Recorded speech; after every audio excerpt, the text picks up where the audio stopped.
মিমির করা মামলা সহ সব মামলা থেকে জামিন তনয় শাস্ত্রী। বনগাঁয় অনুষ্ঠান করতে এসে হেনস্থার শিকার হন তনয় শাস্ত্রী এবং যেমনটা আপনাদের জানাচ্ছিলাম মিমির তরফ থেকে অভিযোগ করা হয় তাকে হেনস্থা করা হয় এবং 29শে জানুয়ারি পুলিশ গ্রেপ্তার করে তনয় শাস্ত্রীকে। বনগাঁ মহকুমা আদালতে জামিন হয় তনয় শাস্ত্রীর। আপনাদের আবারও একবার জানিয়ে রাখবো, মিমির করা মামলায় 29শে জানুয়ারি পুলিশ তাকে গ্রেপ্তার করে তনয় শাস্ত্রীকে।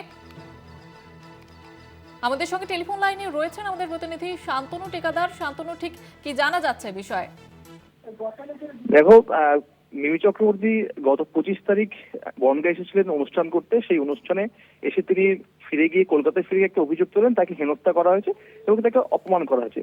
এই মামলায় গ্রেপ্তার করা হয় তনয় শাস্ত্রীকে এবং পরবর্তীতে তনয় শাস্ত্রীকে পুলিশকে হেনস্থা, পুলিশের কাছে বাধা সহ একাধিক মামলায় তার বিরুদ্ধে এফআইআর দায়ের হয় বনগাঁ থানায়।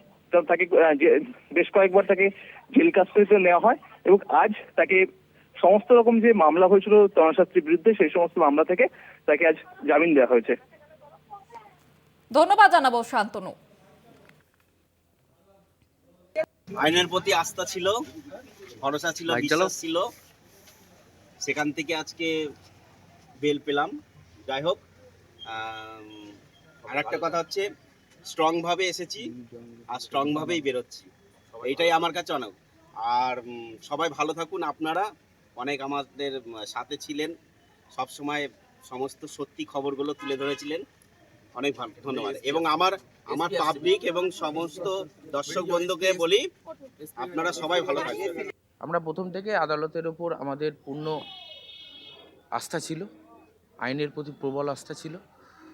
আজকে মহামান্য আদালত, আপনারা জানেন যে বিগত দিনে বনগাঁ পিএস কেস নাম্বার 74, যে মামলায় মিমি চক্রবর্তী কমপ্লেন্ট ছিলেন, তাতে অ্যাকিউজ তনয় শাস্ত্রীকে জামিন মঞ্জুর করেছিলেন।